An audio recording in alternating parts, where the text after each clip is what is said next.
Desde muy pequeña Mona siempre fue distinta. Entre un grupo de recién nacidos destacaba por su belleza inusual. A medida que fue creciendo, esa belleza solo aumentó, atrayendo miradas y atenciones por igual. Su ego no tardó en inflarse, y en la infancia, cuando jugaban a las escondidas, los niños preferían dejarse encontrar por ella, solo para complacerla. Todo en su mundo giraba en torno a la adoración que generaba su paso. Ahora ya convertida en una joven de rostro angelical, cabellos dorados, ojos claros y figura envidiable, Mona camina por la vida con una mezcla de ternura y altivez. Su apariencia perfecta es innegable, pero su personalidad no tanto. Aunque encantadora, tiene una actitud claramente arrogante. Por dentro, por fuera, prefiere quedar bien con todo el mundo. Sin embargo, ese día ocurre algo inusual. Hay un chico nuevo llamado Kuroa, o al menos así le vamos a llamar en este resumen. Y este mismo chico apenas le responde un buenos días, con su rostro de absoluto fastidio. Este joven no es como los demás, no se deja impresionar por su apariencia y no cae en su encanto. La frialdad de Kuroa la deja perpleja, no entiende cómo puede existir alguien inmune a su encanto. Intrigada, decide hablarle. Le pregunta si ya se ha acostumbrado a la escuela, pues apenas lleva 2 semanas desde su traslado. Pero él, llevándose la mano al rostro con evidente incomodidad, le deja en claro que no quiere tener trato con ella. A pesar del rechazo, Mona mantiene la amabilidad y le ofrece un recorrido por la escuela y su ayuda para lo que necesite. Este gesto no pasa desapercibido y los otros chicos, testigos de esa escena, se ponen celosos al ver a Mona, la chica perfecta, tratar con tanta cortesía a un recién llegado. Pero Kuroa ya está cansado de la insistencia y con un tono serio y directo le pide que lo deje en paz. Sin embargo, Mona no se rinde y pronto descubre, al espiarlo ligeramente, que Kuroa tiene cierta afición por los gatos y en un intento por llamar su atención decide imitar el comportamiento de uno de estos felinos, maullidos, gestos y poses adorables. Para muchos su actuación es encantadora, pero Kuroa solo siente vergüenza ajena. Su rostro lo dice todo, incomodidad absoluta, así que le pide por favor que solo le hable si es estrictamente necesario. Humillada una vez más, Mona se retira, pero no se da por vencida. A lo largo de su vida siempre había logrado lo que quería, y este chico no sería la excepción. Su siguiente intento consiste en colocar carteles provocativos para presumir sus piernas, pero el prota sigue firme en su devoción y piensa en la Biblia y piensa en Diosito y no cede. Entonces decide intensificar el juego, se deja caer estratégicamente para mostrar más de lo que debe, pero Kuroa apenas suspira y se aleja sin decir ni una palabra. Ella no logra comprender cómo sus estrategias, que siempre habían sido efectivas, ahora fallan una tras otra. En un último intento desesperado, Mona finge estar enferma para que Kuroa la lleve a la enfermería. Ahí, lejos de las miradas ajenas, cambia completamente su actitud. Se vuelve provocativa, insinuante y le comenta que ese lugar suele estar vacío a esa hora. Le pregunta directamente qué siente por ella, por qué siempre la trata con tanta frialdad y si acaso hizo algo malo para merecer ese desprecio. Sorprendido por la situación, Kuroa se sonroja levemente y por un instante Mona cree que finalmente ha logrado derribar sus barreras, pero él recupera rápidamente la compostura, ocultando sus emociones tras un rostro serio. Mona, decidida a no dejar que todo termine ahí, lo toma del brazo con fuerza y lo arrastra fuera del lugar. La casualidad provocó el desastre y sin notar una cortina caer en el suelo, ambos tropezaron y terminaron uno sobre el otro, directamente sobre una cama. Una escena comprometedora para cualquiera, pero aún más para alguien tan devoto como él. A pesar de lo incómodo de la situación, Kuroa mantiene esa expresión de desaprobación, como si ni siquiera esa cercanía con la chica más deseada de la escuela le afectara nada. Mona, incapaz de aceptar que sus encantos no surtían efecto, decide dar un paso más. Con aparente descuido se suelta la camiseta y queda expuesta frente a él. Una imagen que, sin duda, pondría a prueba a cualquier adolescente, menos a Kuroa. Ante la escena su rostro se mantiene firme, aunque su mente recita rápidamente: piensa en la Biblia, piensa en la Biblia. Esta indiferencia rompe finalmente a Mona, pero en medio de todo el llanto, su cuerpo se mueve torpemente y está a punto de caerse de la cama. Kuroa, con reflejos felinos, logra sujetarla antes de que se golpee. No obstante, la posición en la que terminan es más que comprometedora. admiradora. Ya saben, están un poco demasiado cerca, todo listo para un malentendido. Y justo ahí algo nuevo ocurre. Mona, por primera vez en su vida, se sonroja frente a un chico. Kuroa, igual de incómodo, se aparta de inmediato y con tono firme le aconseja que ese tipo de actitudes debería reservarlas para cuando a alguien le guste realmente. Aquellas palabras inesperadas golpean con fuerza el corazón de Mona, porque ese chico que siempre la rechazaba ahora decía algo que parecía tan honesto. Más tarde, regresó al salón, Mona se detiene un momento y le agradece sinceramente a Kuroa por haberla llevado a la enfermería, pero cuando cruzan miradas con él, siente que algo ha cambiado. Por primera vez, siente que esta mirada le afecta y su corazón se acelera y no puede evitar el nerviosismo. Podía ser que se estaba enamorando de verdad. Aturdida por esa posibilidad, Mona pierde la concentración y se golpea accidentalmente contra la mesa. Kuroa la mira, ella le devuelve la mirada y por un instante se percibe una extraña ternura entre ambos. Sin embargo, al día siguiente, la rutina regresa. Como siempre al llegar a clases, Mona es rodeada por admiradores, pero ella no presta atención. Solo hay una persona que le importa, Kuroa. Y cuando finalmente se cruzan, él le lanza un escueto buenos días, frío y apático, igual que siempre. Durante la clase de gimnasia, Mona vuelve a deslumbrar. Su figura atlética y su encanto natural hacen que todos se queden mirando, pero Kuroa, concentrado en su partido de baloncesto, le ignora por completo. Mona, aún pensando en esas palabras en la enfermería, decide desobedecer su consejo y termina la clase aún más sudada y sin cambiarse, deja que las gotas recorran su piel, incluso dejando visible parte del ombligo, una imagen que, para cualquier otro, habría sido irresistible. Pero Kuroa, como siempre, no cede. Sin prestar atención, hace su clásico gesto de indiferencia y se marcha, mientras repite: piensa en la Biblia, piensa en la Biblia. El chico va directo a los bebederos, mojándose la cabeza en un intento por despejar sus pensamientos. Mona lo observa a la distancia, frustrada, preguntándose qué más puede hacer para llamar su atención. Cuando vuelve a cruzarse con él, lo mira fijamente, pero para su sorpresa, Kuroa parece ahora tenerle miedo. En lugar de responderle, la ignora por completo. Decidida, Mona se queda a beber agua, esperando que él le diga algo. Mona, distraída por observarlo, termina empapándose en el bebedero. Su blusa blanca, ahora completamente mojada, se vuelve transparente, revelando mucho más de lo que debería. Esta vez incluso Kuroa no puede evitar ponerse nervioso, pero Mona, en lugar de aprovechar la situación, queda paralizada sin saber cómo reaccionar. Viéndola incómoda, Kuroa se quita su camiseta y se la entrega para que se cubra. Un gesto noble que deja al descubierto su torso y una visión que deja a Mona completamente roja, más avergonzada que nunca. Con un tímido "gracias" recibe la camiseta. Sin embargo, la escena no termina ahí. Otra compañera de clase presencia todo el momento, quedando igualmente sorprendida por la actitud del siempre reservado Kuroa. Al salir del colegio, Kuroa caminaba con paso firme pero la mente inquieta. No podía pensar que, pese a su estricta disciplina espiritual, le había dado su camiseta empapada de sudor a una chica. Sin embargo, sus pensamientos no durarían mucho en silencio. Dos de sus compañeros, Kido, el que se cree un Don Juan pero no pesca ni un resfriado, y Kobayakawa, el clásico cuatro ojos virgen que todos ignoran, lo interceptan comentando entre burlas y asombro que se está pasando de frío con tremenda chica. Pero ante la insistencia de los dos, les pide que lo acompañen a un parque cercano. Ya en ese espacio más tranquilo, Kuroa les confiesa la verdad. Él es el heredero de un templo felino. Como tal, tiene prohibido involucrarse sentimentalmente con mujeres. Jamás ha tenido novia. Y esa es la verdadera razón por la que actúa tan frío con Mona. Aunque en el fondo, no puede dejar de recordar todo lo que ha visto hasta ahora. Cada gesto, cada mirada y cada momento lo perturba más de lo que quisiera. Sus amigos, aunque sorprendidos, tratan de hacerle ver que ser amable con Mona no necesariamente lo aleja de su fe, pero Kuroa no está tan seguro de esto. Tiene miedo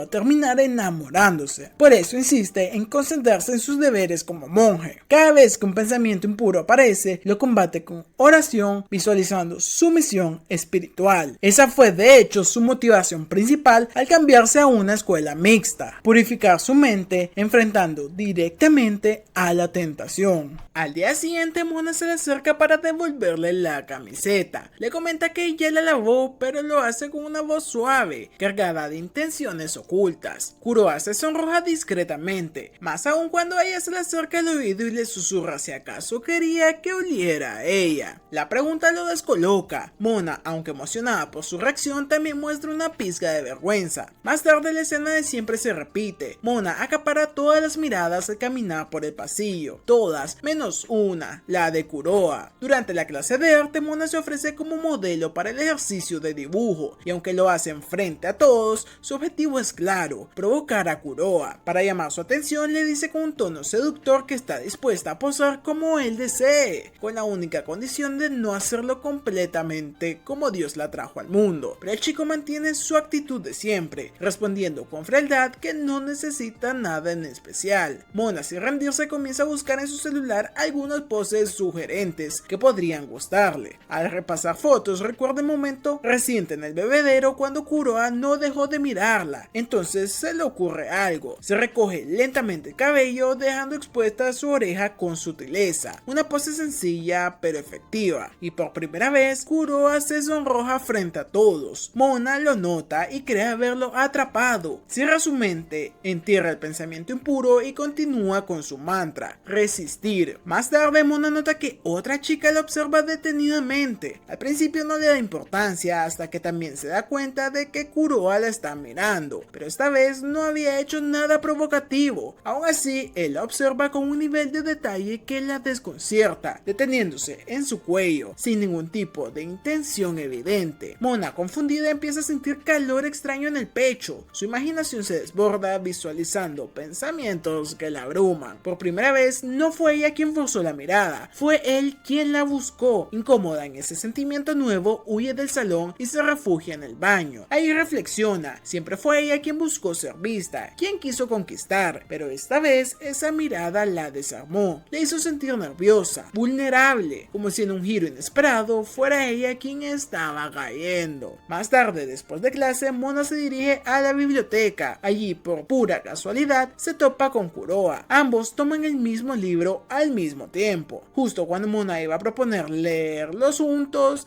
él simplemente le dice que se lo quede, sin dudarlo, frío como siempre. A ella la respuesta la toma por sorpresa, pero Kuroa, mientras se aleja, no deja de pensar cómo puede verse tan linda incluso haciendo algo tan normal. Poco a poco, el corazón del santo monje empieza a tambalearse. Tras la escena en la biblioteca, Mona empieza a notar algo extraño. Esa chica de antes, Haru, sigue observándolos desde lejos. Pese a la incomodidad, Mona logra sentarse junto a Kuroa, intentando estudiar muy cerca de él, con toda la intención de generar una atmósfera íntima. Sin embargo, al prota no le agrada del todo esta cercanía, y sin rodeos le sugiere que busque otro libro para leer. Pero antes de moverse, Mona nota algo. Haru sigue presente, atenta como si los vigilara. Entonces cae en cuenta de una posibilidad inquietante. ¿Y si en realidad no le está viendo a ella? ¿Y si su objetivo siempre ha sido Kuroa? La sola idea de que otra chica pueda robárselo frente a sus ojos la alarma, y como buena estratega del romance, decide que es hora de ponerse seria con su plan de conquista. Así que se sienta frente al prota, esta vez con una postura refinada y elegante, lentes puestos, actitud sobria y mirada serena. Mona se transforma en una imagen de satisfacción, y aunque Kuroa intenta mantenerse firme, comienza a ponerse visiblemente nervioso. Con gafas, Mona se ve incluso más encantadora. Para aumentar aún más la tensión, ella empieza a rozarle la pierna con la suya, sutilmente, como si fuera, digamos, un accidente. El pobre Kuroa no sabe cómo reaccionar ni qué está buscando ella, pero lo que sí tiene claro es que no puede dejarse vencer, así que sin decir más, se pone de pie y le pide por favor que deje de patearlo, dejándola con la sensación de haber sido derrotada otra vez. Y por si fuera poco, su presunta rival Haru sigue cerca. Decidida a entender a su contrincante, Mona empieza a vigilarla con más atención. Observa cómo Haru riega las flores en sus ratos libres, limpia la pizarra sin que nadie se lo pida y acomoda los pupitres con dedicación. Es un amor de persona. Mona se frustra. Haru no solo tiene la personalidad completamente opuesta a la suya, sino que además parece tener un aura tranquila que podría atraer a alguien como Kuroa, aparte de verse bien. Pero toda su estrategia da un giro cuando en una conversación casual ella le dice un compañero, gracias, te quiero. Una frase que a Mona le suena tierna, dulce y natural, y entonces cae en cuenta que ella nunca ha usado ese tipo de tono con Kuroa. Decidida a usar su encanto con ternura, sube a la azotea y deja caer un pañuelo a propósito. Kuroa, como siempre atento, lo recoge sin dudar. Un momento perfecto para acercarse, darle las gracias y añadir un dulce te quiero. Pero cuando intenta decirlo, las palabras no le salen. Se pone nerviosa, muy nerviosa, y como si el universo quisiera burlarse de ella, una ráfaga de viento repentina le levanta la falda. Avergonzada, Mona entra en pánico. Todo sale mal, tan mal que en lugar de la frase romántica termina gritándole al prota que es repugnante. Kuroa, visiblemente incómodo, le asegura que no ha visto nada, pero la situación ya está fuera de control. Mona se retira completamente derrotada por su propio plan fallido. Más tarde en clase se organiza un sorteo para formar el comité del festival escolar. Mientras el prota se salva de participar, Mona no, y le toca trabajar junto a Haru. Una vez finalizadas las clases, ambas se quedan solas en el aula para discutir las propuestas del evento, y mientras conversan, Mona observa a Haru con desconfianza, convencida de que debe analizar cada movimiento de su rival. Su instinto de abeja reina está en alerta máxima, pero entonces ocurre algo extraño. Haru se muestra nerviosa, le dice a Mona con una expresión bastante seria que jamás debe mirar su celular, porque es la única persona a la que no le permitiría hacerlo. Eso enciende la chispa de la curiosidad. ¿Qué estará ocultando? Intrigada, Mona decide seguirla en secreto y termina descubriendo su celular desbloqueado. Dentro se encuentra con algo inesperado, una galería repleta de fotos suyas, decenas, cientos de imágenes de ella capturadas en distintos momentos. Haru, al verse descubierta, rompe en llanto. Se disculpa con sinceridad, explicando que desde que vio a Mona por primera vez, se convirtió en su mayor fan y no pudo evitarlo. Le ha tomado más de 300 fotos sin que se diera cuenta. Mona se queda sin palabras. En ese momento lo comprende todo. Haru no estaba observando a Kuroa, nunca lo estuvo. Toda su atención estaba puesta en ella. Después de recibir el apoyo inesperado de Haru, Mona logró calmarse un poco. La chica le mencionó que había notado cambios en su rostro durante los últimos días, asegurándole que aquello solo podía significar que estaba completamente enamorada de Kuroa. Mona intentó negarlo, pero su propio sonrojo la delató. Haru incluso le dio su bendición para que persiguiera ese amor, convirtiendo su relación de enemigas en una alianza de mejores amigas improvisada. Los días pasaron mientras Mona y Haru se concentraban en la organización del festival cultural. Haru estaba decidida a ayudarla, mientras Mona insistía en que no sentía amor verdadero, sino que solo quería hacer que Kuroa cayera rendido para alimentar su ego. En una sala repleta de vestuarios, ambas buscaron la ropa para el evento. Haru le sugirió a Mona que se probara un traje, pero ella se negó. La chica le contó entonces la leyenda del festival. Si una pareja se toma de la mano en el puente del amor, quedaría unida por siempre. La rubia fingió indiferencia, pero tomó nota mental de esa idea. Y cuando Haru se fue junto a una amiga, Mona quedó sola y lo vio como su mejor oportunidad. Empezó a probarse distintos disfraces hasta encontrar uno que la impactó, un atrevido traje de conejita. Al mirarse al espejo sintió que era demasiado revelador y decidió que no se lo pondría frente a Kuroa. Y justo en ese momento la puerta se abrió. Sí, el chico apareció. Él se sonrojó al verla así y ella, avergonzada, le mencionó que solo estaba probándose el traje como parte de sus tareas del comité del festival. El prota le explicó que había entrado porque un maestro le pidió dejar unas hojas ahí y que se iría enseguida, pero justo en ese instante Mona escuchó la voz de Haru acercándose y para evitar malentendidos tomó la mano de Kuroa y lo llevó al armario. El espacio reducido los obligó a permanecer muy cerca y ella sintió la respiración del calor de él. El momento fue bastante divertido y la verdad es que no se sabía quién iba a ceder primero, aunque claro, el monje siempre intentó mantener la calma evitando cualquier pensamiento indebido, y cuando Haru finalmente se retiró, ambos salieron del armario, sonrojados y avergonzados. Mona volvió a mirarse en el espejo y pensó que el traje era demasiado atrevido y nada lindo para usarlo, pero Kuroa entonces le dijo que se veía bien, aunque probablemente estaba mostrando demasiado. Ese simple comentario bastó para que el corazón de Mona se acelerara más que nunca, haciéndole notar que su juego comenzaba a volverse peligroso para sus propios sentimientos. Después de aquel comentario de Kuroa sobre lo linda que se veía, Mona quedó completamente flechada. Mientras él se alejaba, ella sentía que su corazón latía más rápido que nunca. Por su lado, Kurowa se cuestionaba a sí mismo, preguntándose por qué había dicho algo así. Sabía que no debía de ser amable con ninguna chica, pero como él mismo pensaba, un error lo comete cualquiera y un vaso de agua no se niega a nadie. Al día siguiente, Mona caminaba con una seguridad renovada. Estaba convencida de que las cosas habían cambiado, pues Kurowa le había dicho que estaba linda. Sin embargo, cuando saludó con buenos días, recibió una respuesta más fría que nunca, dejando en claro que aquel momento no significaba nada para él. Esa frialdad se mantuvo durante los días siguientes, hasta que finalmente llegó el esperado festival escolar. El salón de su clase estaba abarrotado de gente. Todos querían entrar al restaurante temático donde Mona estaba atendiendo como parte del comité. Dentro, dos chicas probaban la comida mientras comentaban entre ellas que quizás deberían visitar otros puestos del festival antes de que terminara el día. Cuando llegó el momento de los cambios de turno para descansar, Mona vio la oportunidad de acercarse a Kurowa. Se dirigió hacia él con la intención de proponerle pasar un momento juntos. Sin embargo, el protagonista seguía enfocado en su trabajo, ayudando al chef como si no existiera nadie más. Ni siquiera se detuvo para tomar un descanso, conformándose solo con los pedazos de pan que había horneado, dejando claro que su interés estaba lejos de cualquier coqueteo. Haru, al ver la situación, decidió asistir a su amiga. Con una idea ingeniosa, le colocó unas orejas de conejo a Kurowa y le sugirió que, si tanto le gustaba trabajar, al menos podía salir con Mona para anunciar la cafetería por el festival. Ese pequeño empujoncito divino abrió una puerta de oportunidad para la rubia. Ambos comenzaron a caminar juntos por los pasillos del festival. Kurowa parecía algo cansado mientras Mona analizaba cada oportunidad para acercarse más a él. Pronto se encontraron con la atracción de la casa embrujada. Aunque Mona estaba aterrada, notó que la decoración llamaba mucho la atención del protagonista, así que decidida a aprovechar la situación, le propuso entrar. Kurowa se hizo el de rogar al inicio, pero finalmente accedió. Dentro de la casa embrujada, la rubia intentó acercarse discretamente, buscando ese contacto que acelerara el corazón del monje moderno. Sin embargo, él estaba demasiado concentrado en observar cada detalle de la decoración. En un momento, la falda de Mona se atoró con una figura decorativa. Al quedarse atrás, estiró la mano para alcanzar la camiseta de Kurowa, quien al girarse notó la posición tan comprometedora en la que ella había quedado. La vergüenza le invadió por completo y sin pensarlo corrió fuera de la atracción con la lápida decorativa todavía enganchada en su ropa. Después de devolver el adorno a su lugar, Mona no se dio por vencida. Durante el resto del festival intentó diferentes estrategias para conquistar al prota. Primero probó el clásico truco de las crepas. Se manchó la boca de forma intencional para que él se ofreciera a limpiarla. Kurowa estuvo a punto de hacerlo, pero un pájaro apareció de la nada y le robó la crepa, arruinando el plan. Esa misma noche, durante un concierto en vivo del festival, Mona intentó aprovechar la multitud para pedirle a Kurowa que la cargara a caballito y poder ver el escenario. Sin embargo, terminó subiendo al chico equivocado, lo que le provocó una vergüenza tremenda. Al día siguiente lo intentó una vez más, ahora con las figuras de globos, pero el globo estalló antes de lograr impresionar a su objetivo. Cada intento fallido la iba dejando más frustrada y con la sensación de que el tiempo para enamorarlo se estaba acabando. Fue entonces cuando sus ojos se posaron en el Puente del Amor, este sitio legendario del festival donde, según la tradición, cualquier pareja que se tomara la mano quedaría unida para siempre. Al ver el puente en persona, iluminado y rodeado de la atmósfera mágica del festival, Mona sintió un cosquilleo en el pecho. Por primera vez entendió que ese lugar no solo era especial por la leyenda, sino porque representaba la última oportunidad para que su corazón y el de Kurowa se encontraran. En otra área del festival, en el restaurante de la clase, una chica llamada Sajina esperaba poder ver al protagonista. Había estado observándolo desde su asiento, pero al notar que no tendría oportunidad de acercarse, se levantó con una expresión de decepción y se retiró sin decir nada. Mientras tanto, Mona y Kurowa llegaron a la entrada del famoso Puente del Amor, donde varias parejas se tomaban de la mano. Los visitantes que los veían juntos no tardaban en asumir que también eran una pareja, lo que hizo que Kurowa se sintiera incómodo. El joven pensó en regresar al aula, pero Mona, intentando mantener la fachada y evitar que los rumores crecieran, explicó que aquel sitio era perfecto para promocionar la cafetería de la clase. A pesar de su estrategia, Mona no quería rendirse. Observando al protagonista, notó que seguía completamente indiferente. Aprovechando el momento, intentó rozar su mano con disimulo, esperando incomodarlo y llamar su atención. El plan parecía fallar, así que ejecutó su último movimiento, fingió tropezar y dejarse caer, confiando en que el protagonista la levantara tomándola de la mano, cumpliendo la tradición romántica. Para su sorpresa, Kurowa reaccionó de una manera completamente inesperada. La levantó por las axilas, prácticamente cargándola frente a todos, y Mona quedó en shock, avergonzada y con las mejillas rojas, mientras el chico se marchaba tranquilamente como si nada hubiera pasado. La rubia corrió tras él, aprovechando que aún tenía unos minutos de descanso antes de volver al trabajo. Sin embargo, justo cuando lo alcanzó, dos compañeras del salón aparecieron apresuradas para pedirle que regresara a la cafetería, pues había llegado un inesperado flujo de parejas y necesitaban su ayuda para evitar que todo se viniera abajo. Al final del festival, Mona se encontró desanimada. Todos sus esfuerzos habían terminado en fracaso. Al verla así, Haru decidió intervenir una vez más y pidió al protagonista que ayudara a la rubia a cargar unas mesas. Sin posibilidad de negarse, Kurowa accedió. Así, ambos caminaron juntos por el puente del amor una vez más, cada uno sosteniendo una mesa. El ambiente era extraño. Mona había perdido la energía y las alegrías habituales, y el silencio entre los dos se sentía pesado. En un intento por romper la incomodidad, se atrevió a preguntarle si al menos había disfrutado un poco de ese festival. Al no recibir respuesta inmediata, pensó que por su culpa él no la había pasado bien. Sumida en sus pensamientos, no se dio cuenta de que estaba a punto de chocar contra unas cajas apiladas. En ese instante fue que Kurowa reaccionó por instinto y la tomó de la mano para jalarle hacia él, evitando así el accidente. La escena ocurrió justo en medio del puente del amor, frente al paisaje iluminado de todo el festival. Mona se quedó paralizada, nerviosa y sonrojada. El corazón le latía con fuerza, consciente de lo simbólico del momento. Aunque ambos intentaron disimular, la conexión había sido clara. Poco antes de irse, Kurowa le mencionó que sí que se había divertido, ya que nunca había tenido una experiencia así. Aquella simple frase dejó a Mona completamente confundida. Al día siguiente, tras el festival, tanto Mona como Haru comenzaron a cuestionarse si la leyenda del puente del amor tendría algo de verdad. Cuando Mona vio al protagonista caminar con sus amigos por el pasillo, instintivamente se escondió. Sin embargo, al recordar lo que sucedió el día anterior, se convenció de que era el momento perfecto para recuperar su confianza y alimentar su ego. Se acercó al prota y le propuso caminar juntos hacia el salón de clases. Durante el trayecto, Kobayakawa sugirió ir a los bolos después de clase, propuesta que tanto Mona como Haru aceptaron, con Haru prácticamente arrastrando a la rubia para que no dejara pasar la oportunidad. En la bolera, Mona buscó impresionar al prota, logró un tiro perfecto derribando todos los pinos y celebró avanzando poco a poco hacia Kurowa, intentando así chocarle la mano. Sin embargo, los nervios la traicionaron y en el último segundo retrocedió, incapaz de completar el gesto. Mientras los demás disfrutaban del juego, Kurowa permanecía distante, todavía perturbado por lo ocurrido el día anterior en el puente del amor. No podía creer que la situación lo hubiera afectado tanto. En su interior, el tipo todavía reafirmaba la decisión de mantenerse firme en su disciplina. Mona estaba decidida a darlo todo para conquistarlo. Ese día se armó de valor y se acercó a él mientras descansaban tomando una gaseosa. Con una mezcla de timidez y coquetería, le pidió un sorbo a su bebida. Aunque el chico le advirtió que sus labios acaban de tocar la botella, ella, con un ligero rubor en las mejillas, bebió de todos modos y luego se la devolvió, provocando un beso indirecto que parecía salido de un drama escolar. Esperen, sí estamos en un drama escolar. Kurowa, firme en su rol de monje imbatible, interpretó la situación como una prueba más de su disciplina y sobrevivió sin mostrar debilidad, mientras Mona, frustrada pero entretenida, lo observaba. Al día siguiente, toda la clase quedó sorprendida por lo adorable que se veía Mona en su uniforme de invierno. Un simple suéter bastaba para resaltar su encanto. Ella aprovechó para intentar de nuevo poner nervioso al protagonista, pero como siempre, él se mantuvo frío e inexpresivo. Sin embargo, el comportamiento distante del chico no pasó desapercibido para sus compañeros. Kobayakawa y el otro, intrigados, lo llamaron detrás de los salones para confrontarlo. Querían saber por qué era tan incapaz de ser amable con Mona, a pesar de los evidentes esfuerzos de ella por acercarse. Incluso le hicieron cuestionarse si realmente estaba actuando conforme a sus valores. De camino al aula, Kurowa se cruzó con Haru, quien lo reprendió por ser tan frío. La chica le recordó que las mujeres suelen enamorarse de quienes muestran calidez, no de paredes de hielo como él. Varios estudiantes escucharon la conversación y comenzaron a murmurar, convencidos convencidos de que algo pasaba entre el prota y Mona. Haru, molesta, terminó gritándole que era el peor por cómo la trataba, dejando a Kurowa bastante pensativo. Para complicar aún más su día, al llegar al salón encontró a Mona ayudando a un profesor con unos carteles. La imagen de la rubia trabajando con esa sonrisa radiante lo hizo reflexionar sobre si estaba actuando correctamente al mantener siempre esa barrera entre ellos. Poco después, Mona notó que había olvidado su libro. Kurowa, venciendo un poco su rigidez, le ofreció a compartir el suyo. Eso iluminó el rostro de la rubia, que movió su pupitre con entusiasmo para sentarse a su lado. No obstante, el instinto del protagonista lo hizo apartarse de golpe, repitiendo la escena incómoda de siempre frente a todos. Esta vez, sin embargo, respiró hondo y se acercó lentamente, explicando con calma que solo se había sobresaltado. Mona quedó sonrojada, feliz de ver esa pequeña grieta en el muro de hielo que era Kurowa. Los días pasaron hasta que una mañana lluviosa alteró el ánimo de Mona. La lluvia siempre le complicaba la vida, tardaba más en arreglarse, sus zapatos se mojaban y el mundo parecía gris. Mientras caminaba rumbo a la escuela pensaba solo en el prota y justo lo vio. El chico estaba detenido esperando que la lluvia amainara. Su paraguas no lo cubría, lo había dejado sobre unos gatitos callejeros para que no se mojaran. Un acto puro y silencioso de bondad que hizo que el corazón de Mona latiera incluso más rápido. Viendo su oportunidad, la rubia se acercó y le ofreció compartir su paraguas. Kurowa dudó al principio, fiel a su idea de mantener la distancia, pero recordó las palabras de sus amigos y terminó aceptando, aunque intentando mantener una separación prudente. Mona, en cambio, aprovechó cada paso para acercarse más y más, buscando provocarle nerviosismo. Cada vez que ella se pegaba a su hombro, él se escurría un poco más hacia el borde, manteniendo un territorio de monje, mientras la lluvia golpeaba el plástico del paraguas como si marcara el ritmo de aquel silencioso juego de acercamiento y rechazo. En su interior, el prota luchaba por no caer y se repetía a sí mismo que pensara en la Biblia, intentando ignorar el dulce aroma de la rubia y la cercanía que amenazaba con derrumbar sus defensas. Tras un rato de caminata bajo la lluvia, Mona y Kurowa finalmente llegaron a la escuela. La tensión entre ambos seguía latente. Al pasar por la parte trasera de la escuela, sus ojos se posaron en una escena inesperada. Sahina, la talentosa jugadora de baloncesto de primer año, estaba ahí practicando. La chica, al notar la presencia del dúo, se puso visiblemente nerviosa. Sus manos sudaron, sus piernas titubearon y, como si los nervios la traicionaran, resbaló haciendo que el balón saliera disparado directo hacia la cara de Mona. Antes de que el desastre ocurriera, Kurowa reaccionó con reflejos felinos, deteniendo el balón a centímetros de su rostro. Fue un movimiento limpio, rápido y casi instintivo que dejó a Mona con el corazón acelerado por razones que iban más allá del susto. Sahina se levantó de inmediato, roja de vergüenza, y en un tono firme regañó a Mona por estar en el área de práctica cuando debería estar en las gradas. La rubia, incómoda, sugirió retirarse, pero antes de lograrlo, Sahina la tomó del brazo y la llevó a un rincón del gimnasio. Su mirada temblaba entre enojo y nerviosismo. Con la voz quebrada, le preguntó directamente si había algo entre ella y Kurowa. Mona lo negó con rapidez, intentando mantener la compostura, pero la basquetbolista no parecía convencida. Señaló el paraguas que el prota sostenía, insinuando que habían venido juntos a la escuela, por supuesto compartiéndolo, algo que para ella solo haría una pareja. La rubia insistió en que no pasaba nada, pero Sahina no cedió. Según ella, ninguna chica compartiría un paraguas con un chico sin sentir algo por él. El ambiente se volvió pesado y por suerte las compañeras de Sahina intervinieron antes de que la escena escalara, llevándose a la basquetbolista, que claramente estaba asustando a Mona con su intensidad. Finalmente sola, la rubia salió del gimnasio con el corazón acelerado, procesando todo lo ocurrido. Más tarde se animó a preguntarle al protagonista si es que conocía a esa chica, y el prota, tan indiferente como siempre, respondió que no tenía ni idea de quién era. Esto hizo que Mona llegara a su propia conclusión: Sahina estaba celosa. La sospecha de que esa chica atlética y perfecta pudiera estar interesada en el protagonista encendió una chispa en Mona. Ya no se trataba solo de conquistar a Kurowa para alimentar su ego, ahora había una rivalidad en juego. Para confirmar sus sospechas, recurrió a Haru, quien explicó que Sahina era la estrella del equipo de baloncesto de primer año, con grandes habilidades, inteligencia y buenas calificaciones. Cada palabra de su amiga solo reforzaba su determinación. No podía permitir que esa gata rompehogares se interpusiera en su camino. Poco después, después Sahina volvió a aparecer. Caminó hacia Mona con paso firme, pero en el momento exacto en que estuvo a punto de decir algo, Kuroue apareció en escena. Bastó con que él la mirara y la reconociera como la estrella del equipo de baloncesto para que el rostro de Sahina se encendiera como un semáforo rojo. Sus nervios la traicionaron. Tropezó, dejó caer sus cosas y al agacharse, su falda corta la expuso más de lo que cualquier diosa del anime permitiría. Mona lo notó de inmediato, la caída, el sonrojo y el silencio nervioso. Sahina estaba enamorada del protagonista. Aquello era una declaración de guerras sin palabras. Al siguiente día, la sombra de Sahina comenzó a acechar a Mona constantemente. La rubia sentía su mirada en los pasillos, en el gimnasio, incluso desde la puerta de su salón. La situación llegó a su punto álgido cuando, frente a Kuroue, Sahina se mostró tan nerviosa que apenas pudo responderle, mientras Mona lo saludaba con toda la confianza que pudo reunir, intentando marcar territorio. Pero la tranquilidad duró poco y cuando entraron al salón, Mona se dio cuenta de algo preocupante. El prota había recordado el nombre de Sahina. Era señal de que, de una u otra forma, ella ya había logrado llamar su atención. Mientras tanto, Sahina conversaba con su amiga Minami sobre lo ocurrido en el gimnasio. Le confesaba lo impresionante que le parecía el prota y que al descubrir que él y Mona no estaban saliendo realmente, había sentido una especie de esperanza. Pero en su interior también ardía una llama de celos, pues había visto demasiado cerca cómo Mona intentaba acercarse al protagonista. En medio de la charla, unos chicos de su clase, los típicos virgos del pasillo, estaban reunidos viendo en secreto a sus actrices favoritas de obvio Hollywood. Aquello hizo que Sahina reflexionara. Los chicos solían fijarse en cosas llamativas y provocativas. Podría no tener cerebro, pero sí que tiene una idea. Por otro lado, Mona se había prometido a sí misma que encontraría una manera de borrar del mapa la presencia de Sahina en el corazón del prota. Su oportunidad llegaría en la siguiente clase de educación física, donde estaban practicando baloncesto. Ahí Mona decidió que si lograba impresionar a Kuroue jugando mejor que Sahina, él se fijaría más en ella. La rubia se lució en la cancha con movimientos ágiles y encestadas firmes, mientras Kuroue, torpe y sin mucho interés, no destacaba demasiado en el juego. Viendo su falta de habilidad, Mona aprovechó la oportunidad para acercarse y ofrecerle enseñarle algunos trucos. En un tono atrevido se puso detrás de él para guiar su tiro, rozando sus brazos con los suyos y colocándose peligrosamente cerca de su espalda. Kuroue, que trataba de mantenerse firme en su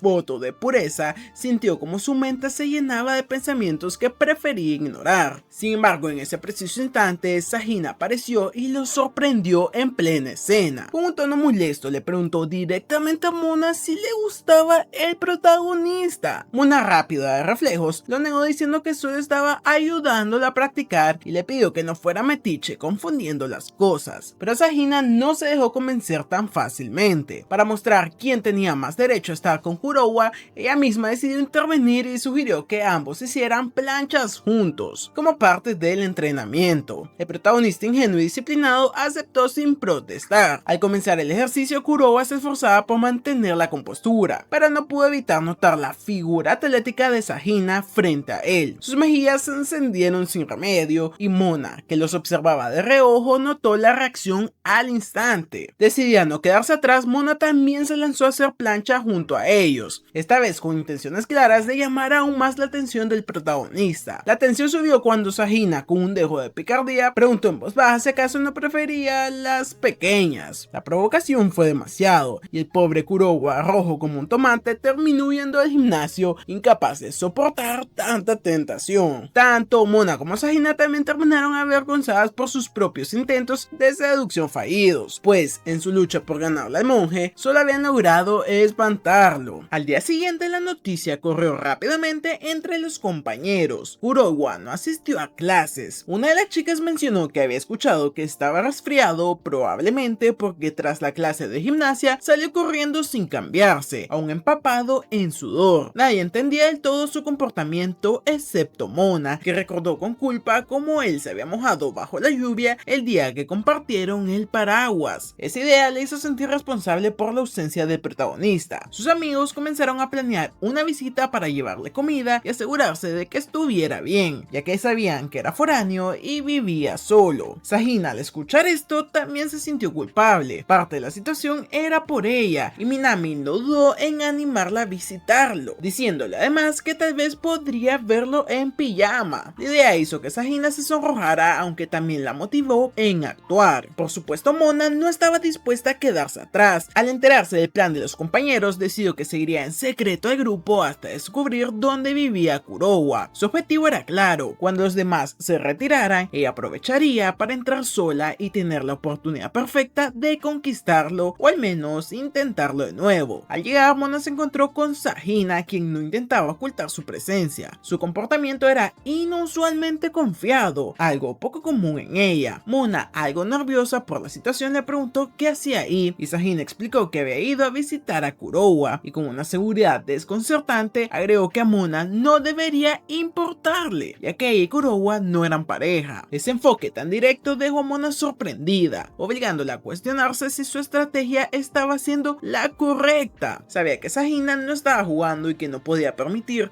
que se quedara a solas con Kurowa. Mientras tanto, los amigos del protagonista ya se encontraban con él, asegurándose que estuviera bien antes de retirarse. Sin embargo, poco después el timbre volvió a sonar. Esta vez en la puerta aparecieron dos chicas muy bellas, lo que dejó a Kurowa visiblemente sorprendido y confundido, especialmente porque no entendía cómo habían encontrado su dirección. Mona, con un tono firme, señaló que al vivir solo quería asegurarse de que estuviera bien. Sin esperar respuesta, tanto ella como Sahina entraron a la casa con naturalidad, lo que aumentó la tensión para el pobre Kurowa. Nunca había tenido chicas en su casa, y la situación elevó su nerviosismo, pues Mona lo notó y, preocupada, midió su temperatura con su frente. Al confirmar que tenía fiebre, declaró que no podía dejarlo solo en ese estado, provocando más la sorpresa del prota y de Sahina. Mona se ofreció entonces a quedarse para cuidarlo, pero Sahina no estaba dispuesta a ceder tan fácilmente y también quiso quedarse. Ambas pasaron a su habitación observando su espacio. Sahina le ofreció una botella de agua para que se hidratara y pidió permiso para usar la cocina, y Mona, por su parte, se ofreció a preparar la comida mientras Sahina entregaba fruta. En la cocina quedó claro que Sahina no tenía mucha experiencia culinaria y Mona decidió ayudarla a pesar de ser rivales, así que ambas lograron coordinarse sorprendentemente bien. Tras un rato consiguieron preparar platos que provocaron la alegría del bueno del prota, quien no pudo ocultar su satisfacción ante el esfuerzo que habían hecho por él. Todo se puso más intenso cuando Mona se ofreció a darle de comer directamente, mientras Sahina intentaba colocarle una tira refrigerante. Viendo que la competencia se intensificaba, Mona intentó superarla vistiendo un atuendo de enfermera, pero Sahina contraatacó con un uniforme de doctora. La rivalidad alcanzó su punto más alto, aunque finalmente, agotado, Kurowa se quedó dormido, frustrando sus planes. Con el prota descansando, las dos chicas aprovecharon para conversar de forma más relajada. Mona le preguntó a Sahina si todavía se ponía nerviosa con él, y ella, avergonzada por la pregunta, terminó admitiendo que sí, y aseguró que si era necesario competir por él, lo haría sin dudar. También reveló que tenía intenciones genuinas: salir con él, caminar de la mano, y si se daba la ocasión, hasta besarlo. Al darse cuenta de lo que acaba de confesar, Sahina, nerviosa, decidió salir un momento, advirtiéndole a Mona que no hiciera nada indebido mientras ella no estaba. Al quedarse a solas, Mona observó a Kurowa dormir y se preguntó cómo el amor podía llevar a las personas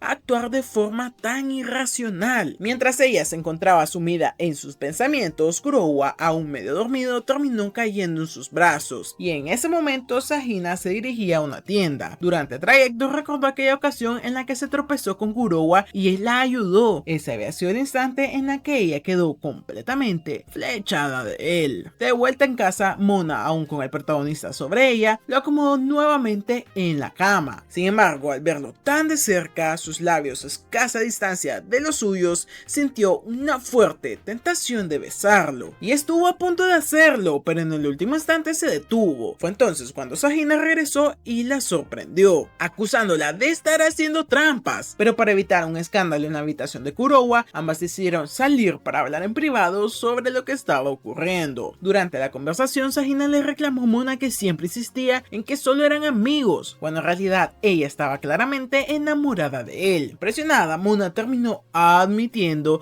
que había intentado de todo para que Kurowa la viera de otra manera, pero nunca lo había logrado. Al escuchar esto, Sahina comprendió que Mona tenía sentimientos genuinos por él, aunque sabía que el verdadero problema era que ella no quería aceptar lo que sentía. Reconociendo que ambas estaban en la misma situación, Sahina le aseguró que no revelaría nada sobre sus sentimientos, pero también dejó en claro que no pensaba perder en aquella competencia por el amor del prota. Más tarde, Kurowa finalmente despertó y encontró una carta escrita por ambas, deseándole una pronta recuperación. En el colegio, Mona y Sahina conversaron como si fueran amigas de toda la vida. La más chica le pidió a Mona que fuera sincera y admitiera si quería verlo recuperado, además de aconsejarle que no fingiera amabilidad con ella. Antes de que Mona pudiera tan siquiera responder, los amigos del protagonista llegaron y se sorprendieron al saber que aquellas dos lo habían visitado, ya que, en teoría, Mona no debería conocer su dirección. A cierta distancia, Haru escuchaba la conversación y no entendía cómo, siendo rivales, Mona y Sahina parecían llevarse bien. Decidió acercarse y les pidió que no la excluyeran, pero cuando Mona se refirió a ella por su apellido, lo tomó como una falta de cercanía. Eso despertó en Haru un nuevo deseo de competir, esta vez para ganarse el título de mejor amiga de Mona. En ese momento, Kurowa apareció ya recuperado y agradeció su visita. Cuando sus ojos cruzaron con los de Mona, ella desvió la mirada, recordando las palabras de Sahina sobre sus sentimientos, y apenas pudo saludarlo con un tímido gesto. Sahina, nerviosa, se despidió rápidamente y se marchó, dejándolos solos. Kurowa intentó entablar una conversación, pero Mona, demasiado nerviosa, le pidió que lo dejaran para más tarde. Durante todo el día evitó cualquier intento de acercamiento por parte de él, manteniendo una distancia calculada. Sin embargo, finalmente Mona intentó tranquilizarse, pero terminó mareándose y cayendo al suelo. Al despertarse, se encontró en la enfermería con Kurowa a su lado. El preocupado le explicó que tenía fiebre y que probablemente se le había contagiado. Antes de irse, le agradeció por haberlo visitado. Mona, sorprendida, se dio cuenta de que él mismo la había cargado hasta ahí. La idea de haber estado en sus brazos hizo que su imaginación se desbordara, dejándola más agitada que nunca. Los días continuaron transcurriendo con una tensión creciente entre ambos. En la escuela, el amigo del prota decidió cambiarle el fondo de pantalla del celular, colocando la imagen de una mujer con una pose sumamente provocativa. Al principio, el protagonista se negó a conservar algo así en su teléfono, pero sus amigos insistieron, argumentando que debía acostumbrarse a ese tipo de cosas. Ya saben, como una prueba más. Con una excusa, Kurowa salió del aula, no para hacer lo que dijo, sino para borrar de inmediato la imagen. Mientras tanto, Mona conversaba con Haru, quien le mostró su última ocurrencia. Había tomado la mejor fotografía posible del prota, mientras este estaba distraído y pensaba enviársela. En un inicio, Mona consideró que la idea podría servir para su objetivo, pero en el momento en que vio la imagen que Haru le había tomado, se alarmó. La fotografía tenía un ángulo y un contexto que fácilmente podía prestarse a malentendidos. Nerviosa, le pidió a su amiga que no le enviara nada y que eliminara el mensaje cuanto antes. Haru aceptó, pero antes de hacerlo, su teléfono se apagó por una falta de batería. Mona entendió que, para evitar problemas, debía conseguir el celular de Kurowa y borrar la foto directamente. Comenzó entonces a buscarlo por toda la escuela y finalmente lo localizó en el pasillo. Él, por su parte, observaba por última vez la imagen que su amigo le había puesto como fondo antes de eliminarla, pero en ese momento notó el mensaje pendiente que tenía de Haru. Sin embargo, la cantidad de personas alrededor le hizo preocuparse de que vieran su pantalla, así que decidió retirarse rápidamente a un lugar más seguro para abrirlo. Mona la vio por unos instantes, pero lo perdió de vista. Gracias a la información que le dio otra estudiante que pasaba cerca, descubrió que Kurowa se había dirigido a la azotea. Ahí, él ignoró el mensaje de Haru y volvió a centrar su atención en el fondo de pantalla. De pronto, Mona apareció tomándolo por sorpresa. El sobresalto hizo que Kurowa perdiera el equilibrio y cayera al suelo. Ella, preocupada, se apresuró a acercarse, advirtiéndole que no podía ver esa foto, pero el prota, sin entender del todo y creyendo que lo habían descubierto en una situación comprometedora, se disculpó de inmediato y le entregó su celular para que borrara el mensaje. Cuando Mona intentó devolvérselo, se dio cuenta del fondo de pantalla. El protagonista, nervioso, trató de explicar que no había sido su decisión colocarlo, sino una simple broma de sus amigos. Sin embargo, Mona no respondió con incomodidad ni reproches, simplemente se acercó, le devolvió el teléfono y se retiró en silencio. Para Kurowa, ese gesto fue más que suficiente para entender que en ese momento había perdido una parte importante de la relación que tenía con ella. Mona no podía dejar de pensar en el fondo de pantalla que había visto en el celular de Kurowa. En su interior se repetía que era mucho más atractiva que la chica de la imagen. imagen. Sin embargo, en clase la situación empeoró, ya que seguía molesta porque lo interpretaba como una falta de valoración hacia sus esfuerzos. La tensión cambió cuando logró escuchar una conversación entre el prota y sus amigos, descubriendo que habían sido ellos quienes cambiaron el fondo. También oyó como comentaban que todo chico debía tener en su teléfono la foto de una mujer atractiva. Viendo ahí una oportunidad, Mona decidió tomarse una fotografía rápida y enviársela al prota, fingiendo que había sido por error y sugiriendo que podría usarla como fondo de pantalla. Lejos de emocionarse, Kurowa eliminó la foto delante de ella, lo que hizo que Mona sintiera una furia inmensa, y fue entonces cuando Haru irrumpió en el aula con una calabaza en las manos, anunciando la llegada de Halloween y con él el capítulo de Halloween, y proponiendo que se tomaran fotos disfrazadas. Para Mona la idea resultaba perfecta, podría usar la ocasión para impactar a Kurowa y quizás lograr que él usara una de sus fotos como fondo. Propuso entonces organizar una fiesta de Halloween con todos sus compañeros. Kurowa en un principio se negó, pero la presión del grupo lo obligó a aceptar. Al día siguiente, el grupo de amigos del protagonista esperaba a Haru y a Mona, ya que se había planificado elegir juntos los disfraces para la fiesta. Los chicos, llenos de curiosidad, querían ver el traje que escogería Mona, y en ese momento apareció Sahina, invitada por Kido, quien notaba que ella solía observar desde afuera del salón y consideró que era una buena oportunidad para integrarla al grupo. Con todos reunidos se dirigieron a la tienda de disfraces. Haru aprovechó para entregarle varios trajes a Mona, pero ella, tras probar algunos sin quedar satisfecha, decidió apartarse. Su verdadera intención era ver de cerca qué tipo de disfraz elegiría Sahina. Mientras tanto, Minami llegaba al lugar. El día anterior, Sahina le había comentado sobre la fiesta y su amiga, con intención de ayudarla a ganar terreno con el prota, se ofreció a buscarle el disfraz ideal, y tras varios intentos finalmente dieron con uno que encajaba a la perfección. Por su parte, Mona observaba de reojo al grupo de chicos buscando trajes. El interés de ellos era evidente, estaba más en los disfraces femeninos que en los propios masculinos, algo que la puso aún más nerviosa. Quiso saber qué tipo de disfraz había llamado la atención de Kurowa, y cuando este se apartó del grupo se acercó al lugar. Al verlo se dio cuenta de que no era lo que esperaba, pero decidió no dejar pasar la oportunidad de intentar impresionarlo en la fiesta. Finalmente llegó el momento de las pruebas. Haru salió primero con un disfraz sencillo de hada. Sahina la siguió luciendo un traje de estilo gótico que le quedaba impecable, y por último Mona, que apareció con un disfraz de momia ceñido y provocativo diseñado para resaltar su figura. La reacción fue inmediata, todos quedaron asombrados, aunque Kurowa se esforzó por aparentar indiferencia, evitando mirar directamente. En medio de la elección de disfraces, uno de los amigos de Kurowa comentó que era una lástima que Mona no hubiera elegido el traje que él había pensado para ella, que resultaba ser exactamente el mismo que más tarde Sahina había elegido. Para Mona, aquello representó otra derrota clara. Aún así se consoló pensando en que al menos ahora sabía qué tipo de atuendo llamaba más la atención de Kurowa y podría aprovecharse de esa información para la fiesta de Halloween. Con los días su expectativa creció. La noche de la fiesta, Mona llegó acompañada por Sahina y Haru, y al entrar descubrió que los únicos con disfraz eran los dos amigos de Kurowa, mientras que él apareció desde una habitación para cruzar hacia otra sin pronunciar ni una sola palabra y por supuesto sin traje alguno. Cuando las chicas quedaron a solas, Sahina le preguntó a Mona qué usaría para la ocasión, y Mona mostró un disfraz de bruja sencillo pero con un toque elegante, lo que tranquilizó a Sahina, convencida de que su propio atuendo eclipsaría al de su rival. Haru, por su parte, optó por un disfraz básico de fantasma, abandonando la idea inicial de vestirse como hada. En medio de los preparativos, Mona se dio cuenta de que había olvidado su sombrero y regresó a buscarlo. Al entrar de nuevo en la habitación, notó que su disfraz no cerraba bien por la espalda, ya que la cremallera se deslizaba debido a la crema corporal que había usado. Mientras tanto, Kurowa ya se había colocado un disfraz bastante simple, también de fantasma como el de Haru, y pensaba en los asuntos pendientes de la fiesta. En ese momento se cruzó con Mona. Ella, creyendo que se trataba de Haru, le pidió que le ayudara a subirse a la cremallera, y Kurowa, desconcertado por la naturalidad con la que Mona le hablaba y por lo cercano de la situación, por un instante pensó que intentaba seducirlo. Sin embargo, al escuchar que lo llamaba por el nombre de Haru, comprendió de que se trataba de una confusión, y sin alternativa accedió a ayudarla. El contacto lo puso bastante nervioso hasta el punto de que, al terminar, se sintió sofocado. Mona, notando su respiración agitada, comenzó a abrir el disfraz para que pudiera tomar aire, y fue entonces cuando descubrió que no era Haru sino Kurowa, lo que la dejó sorprendida. Él, por su parte, le aclaró que todo se trataba de un malentendido, y Mona no pudo evitar soltar un grito que resonó hasta la casa de los vecinos. Con el paso de los minutos, la tensión pareció disminuir y la fiesta siguió su curso. Aún así, Mona mantenía firme su objetivo: conseguir que Kurowa usara una de sus fotos como fondo de pantalla. La cuestión era cómo lograrlo de forma natural sin levantar sospechas. Fue entonces cuando los amigos de Kurowa propusieron un juego para animar la velada. La dinámica consistía en volver a un compañero con papel higiénico hasta transformarlo en una momia, y el equipo que lo hiciera más rápido ganaría. La única regla era que cada equipo debía estar formado por un chico y una chica. Para Mona, que ya era la oportunidad perfecta, no solo para pasar más tiempo cerca del prota, sino también para buscar un momento propicio que le permitiera, finalmente, convencerle de poner su foto en su teléfono. Antes de iniciar el juego, las parejas se formarían mediante un sorteo. Los participantes se reunieron para extraer los números que determinarían a sus compañeros. Cuando se anunció que Kurowa tenía el número 8, Mona no pudo evitar entrar de nuevo en modo rivalidad. La tensión aumentó cuando, al sacar una bola, Haru movió la caja sin querer, provocando que la bola con el número 8 saliera disparada y cayera al suelo. Tanto Mona como Sahina se abalanzaron sobre ella al mismo tiempo, iniciando una pequeña disputa por conseguirla. Mona, rápida para reaccionar, distrajo a su rival diciéndole que Kurowa estaba mirando. En el momento en que Sahina giró la cabeza, Mona aprovechó para arrebatarle la bola y asegurarse así de ser la pareja del protagonista. Ya con las parejas definidas, el juego comenzó. Kurowa debía envolver a Mona con papel higiénico hasta transformarla en una momia. Sin embargo, al intentar hacerlo con excesivo cuidado para no incomodarla, el papel quedaba flojo y amenazaba con deshacerse. Al ver que los otros equipos estaban a punto de terminar, Mona, impaciente por ganar, decidió tomar la iniciativa y comenzó a apretarse el papel por su cuenta para asegurarlo. Kurowa comprendía lo que debía hacer, pero se mantenía algo incómodo con la cercanía. Fue entonces cuando Mona se inclinó hacia él y en voz baja le sugirió que apretara más fuerte si no quería perder. Finalmente la competencia concluyó y el equipo de Mona y Kurowa no resultó ganador. En su lugar, la victoria fue para Haru y su compañero. Como recuerdo, se tomaron una fotografía del momento, pero el verdadero giro vino cuando, poco después, un grupo de chicas rodeó a Kurowa para pedirle fotos. La escena incomodó visiblemente tanto a Mona como a Sahina, aunque fue Mona quien decidió interponerse entre las demás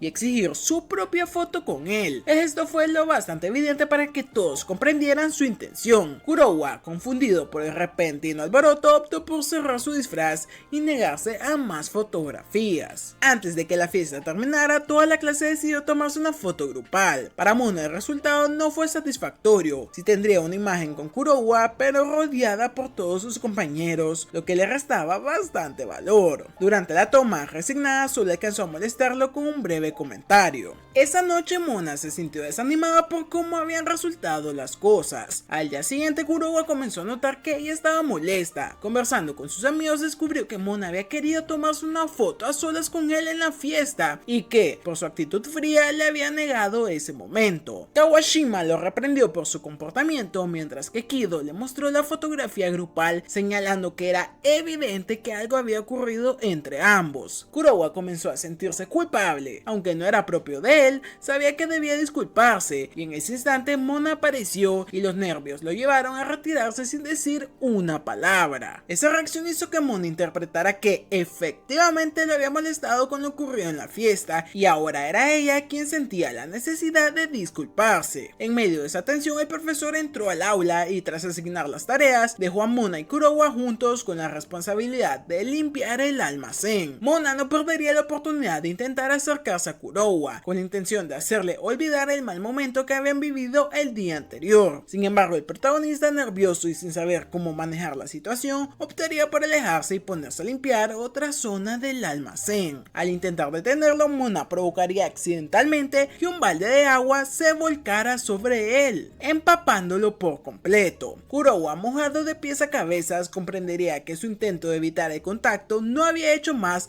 que empeorar las cosas. Mona, por su parte, seguiría sintiéndose desanimada y al reflexionar sobre lo ocurrido, comenzaría a entender por qué se había molestado tanto al verlo tomándose fotos fotos con otras chicas. Y cuando finalmente se encontraron frente a frente, ambos intentaron disculparse al mismo tiempo, quedando sorprendidos por la coincidencia. Kurowa, algo avergonzado, admitiría que las fotografías no eran lo suyo, lo que llevaría a Mona a comprender que no le había negado la foto por el desinterés hacia ella, sino porque en general no le gustaba que le tomaran fotos. La aclaración suavizaría la tensión, y aunque Mona también quiso disculparse por haberse enojado, en ese momento entraron sus compañeros avisando que el profesor los llamaba. Antes de salir, todos notaron que el trabajo en el almacén prácticamente no había avanzado nada, pero al menos la relación entre Mona y Kurowa parecía estar en mejores términos. A la mañana siguiente, Mona recibiría un mensaje de una amiga que se encontraba en la ciudad después de más de un año sin verse. Entusiasmada por la noticia, aceptaría reunirse para ponerse al día. Y en clase, Mona, como de costumbre, no puede evitar observar a Kurowa desde la distancia. Él notaría su mirada y al intentar alejarse, ella, nerviosa, dejaría caer su carnet escolar. Kurowa se acercaría para recogerlo, y mientras tanto Sahina conversaba con su amiga sobre su creciente preocupación de perder la oportunidad de acercarse a él. No sabía qué hacer para cambiar la situación hasta que escuchó a una de sus compañeras hablar sobre su primer beso. La idea de robarle uno al protagonista se instalaría en su mente, provocando que su amiga la animara a llevarla a cabo. Justo cuando debatían sobre esa arriesgada posibilidad, Kurowa aparecería para devolverle el carnet a Mona. En ese instante, Minami aprovecharía la oportunidad para invitarlo a almorzar con ella, acción que agradecería a Sahina, aunque no dejaba de pensar en el plan del beso, lo que la mantenía visiblemente nerviosa. En otro salón, Mona almorzaba junto a Haru, a quien le comentaba que su amiga había llegado a la ciudad y planeaba verla. Sin embargo, no dejaba de preguntarse cómo era posible que estuviera ahí, ya que supuestamente seguía estudiando en el extranjero. Decidió no cuestionarlo más, asumiendo que, por conveniencia del destino, su amiga estaba libre. Mientras tanto, Kurowa almorzaba con Sahina. La joven, muy nerviosa, le pedía que se cubriera los ojos con la excusa de que así podría mirarlo sin sentirse intimidada. Ese gesto le llevaría a imaginar escenarios románticos, como si ya fueran una pareja, y de pronto recordaría el plan que había ideado para robarle un beso. Con ese pensamiento en mente, mencionaría un juego de dulce o travesura, y siguiendo la lógica del mismo, si no recibía un dulce, le haría una travesura. La propuesta dejaría a Kurowa confundido, y al no tener un dulce, optaría por cumplir con la travesura, dándole un beso en la mejilla. Al finalizar las clases, Mona se encontraría con su amiga Tomo, una joven de cabello corto y rojo, muy atractiva y con una actitud desenfadada. Sin embargo, la rubia no podía evitar molestarse al verla rodeada de varios chicos, sintiendo una punzada de celos por la forma tan despreocupada en que se comportaba. Tras saludarse, ambas decidirían ir a un lugar más privado, y ahí Tomo se disculparía por la escena y le entregaría una bolsa con comida típica de su ciudad. Entre risas y recuerdos, Tomo revelaría el verdadero motivo de su visita. Quería disfrutar de buen turismo y de paso conquistar a algunos chicos en el camino. Esto traería a la memoria de Mona como años atrás su amiga tenía a todos fascinados y como ella misma terminaba saliendo con los chicos que Tomo había rechazado. Para cambiar el rumbo de la conversación, Tomo preguntaría por los chicos de la ciudad. Mona, sin experiencias recientes que contar, titubearía, y al notar esto, su amiga le preguntaría directamente si había alguien que le gustara. Mona respondería que no, aunque en su mente aparecería la imagen de Kurowa, lo que le hacía dudar, y Tomo alcanzaría a captar ese gesto. En ese momento, Kurowa entraría al restaurante. Su presencia no sería casual, ya que su amigo Sho vivía cerca y por una apuesta perdida le tocaba pagar la comida. Tomo, sin dudarlo, lo tomaría el brazo y lo obligaría a sentarse con ellas, lo que incomodaría mucho a Mona. La pelirroja notaría la incomodidad de su amiga, mientras que Kurowa, cortés pero firme, le pediría a Tomo que lo soltara. Aquello confirmaría a Tomo sus sospechas de que Mona sentía algo por él. Con una sonrisa juguetona comenzaría a coquetear con el prota, pero él reaccionaría pidiéndole que se abrochara el suéter, ya que estaba mostrando demasiado. Tomo, con las manos manchadas de grasa, le pediría que lo hiciera él mismo. Kurowa, algo incómodo, accedería, pero se pondría notablemente nervioso al trabarse justo en la zona más comprometida. Mona, incapaz de contenerse ante la escena, interrumpiría bruscamente diciéndole a Kurowa que su comida seguramente ya estaba lista. Él se levantaría en silencio y se marcharía. Tomo, entre risas, se burlaba de la reacción de Mona y le preguntaría si realmente le gustaba a Kurowa, dejándola sumida en una gran duda sobre sus propios sentimientos. Al día siguiente, durante la clase, el profesor presentaría a la nueva alumna. Para sorpresa de todos, se trataba de Tomo, lo que dejó a varios con la boca abierta, especialmente a Mona y a Kurowa. La recién llegada comenzó a socializar con algunos compañeros y entre bromas mencionó que ya conocía al prota, insinuando con picardía que su amistad era tan cercana que podían permitirse ciertas confianzas físicas, y aquello dejó a Mona más avergonzada. No pasó mucho tiempo antes de que Mona la apartara del grupo para hablar a solas. Ahí la rubia le reprochó su atrevimiento y Tomo, sin mostrar remordimiento, admitió que solo quería que Kurowa supiera que ella no tenía problemas en mostrar seguridad con su cuerpo, y fue entonces cuando Mona, algo nerviosa, confesó que sentía cierto interés por él, aunque intentó minimizarlo. Sin embargo, Tomo notó de inmediato que su amiga estaba locamente enamorada. La pelirroja, aunque consideraba que Kurowa no era el mejor chico para ella, escuchó como Mona lo defendía con fervor, resaltando las ocasiones en que él la había ayudado y mencionando que era más popular de lo que aparentaba. Al oírla hablar así, Tomo confirmó que su amiga estaba cautivada y desde ese momento decidió apoyarla para conquistarlo, aunque mantendría sus comentarios provocadores y burlones durante el proceso. De regreso al aula, Tomo intentó hacerle notar a Mona que las señales del interés hacia Kurowa eran evidentes. Sin embargo, la rubia seguía negándolo, y en ese momento apareció Sahina, a quien Mona saludó con la misma cordialidad de siempre. Tomo, pensando que eran amigas cercanas, intentó acercarse, pero Sahina la rechazó, marcando distancia y pidiéndole que no la tocara, y en lugar de alejarse, Tomo la abrazó con más fuerza. Minami interrumpió la escena iniciando una conversación con Mona, y durante el intercambio recordó a Sahina que tenían un asunto pendiente por discutir. Finalmente Sahina logró zafarse del brazo de Tomo y se llevó a Mona a un lugar apartado, donde le relató con detalle lo ocurrido entre ella y el protagonista. La revelación dejó a Mona en estado de shock, sin saber cómo reaccionar. Sahina, percibiendo la tensión, decidió marcharse para evitar más complicaciones, y en el camino se encontró con Tomo, quien había estado escuchando discretamente la conversación. Mona, aún procesando lo que había oído, sintió un dolor en el pecho que confirmó sus verdaderos sentimientos por Kurowa, y Tomo, al captar la situación, la interpretó como una señal de que su amiga necesitaba actuar. Convencida de que era el momento de intervenir, Tomo ideó un plan: organizar una fiesta de bienvenida en su honor e invitar a todos, incluido Kurowa. Mientras tanto, en su casa, Mona se dio un baño mientras reflexionaba sobre lo ocurrido ese día. Recordó con enfado lo que Sahina le había contado, especialmente el hecho de que hubiera besado a Kurowa, aunque en un principio su interés por él estaba motivado por el deseo de tenerlo como a cualquier otro admirador. La idea de que pudiera besar a otra le irritaba mucho. No podía entender por qué le afectaba tanto, pero en el fondo sabía que estaba enamorada. Al día siguiente, Mona llegaría a clases con mala cara, incapaz de haber conciliado el sueño por haber pasado toda la noche pensando en por qué le afectaba tanto lo ocurrido. Ese día el único objetivo sería vigilar de cerca a Sahina. En medio de sus pensamientos, Kurowa llegó acompañado de Tomo, lo que provocó curiosidad entre todos. Sin embargo, solo se habían encontrado en el camino hacia la escuela. Al verlo, Mona no pudo evitar sonrojarse y recordar lo que Sahina le había dicho sobre él y sus labios. Como era de esperarse, Sahina fue la primera en acercarse a saludarlo, pero Mona, negándose a quedarse atrás, también se acercó y la competencia entre ambas comenzaba. Tomo, notando que su amiga parecía perder terreno, decidió intervenir para ayudarla a acercarse más. Su plan fue proponer una salida al parque de diversiones, algo que entusiasmó mucho a todos. Y al llegar al lugar, Kurowa se mostró impresionado por la cantidad de atracciones, mientras que Mona, inquieta, no podía bajar la guardia. Debía vigilar tanto a Sahina como a Tomo, temiendo que cualquiera de ellas pudiera tomar ventaja. Pronto surgió la pregunta sobre cuál sería la primera atracción. Minami sugirió que la montaña rusa, y al formarse los grupos, Sahina intentó que Mona quedara separada de Kurowa. La rubia, al escucharla, se apresuró a decir que también tenía miedo y que quería estar con él. Sin embargo, Minami intervino asegurándose que sería mejor que Sahina fuera con ella, lo que dejaba a Mona como pareja de Tomo. Aprovechando la situación, Tomo fingió tener miedo y con esa excusa convenció al prota de que acompañara a Mona en la siguiente ronda, y la estrategia funcionó, y gracias a esa asistencia, Mona logró subir con el protagonista. Durante el recorrido, Kurowa se mostró visiblemente asustado y le tomó la mano a Mona con la justificación de darle seguridad. Sin embargo, él mismo terminó admitiendo que había mentido y que, en realidad, no temía esas atracciones. Mientras tanto, desde abajo, Tomo observaba con atención, animando mentalmente a su amiga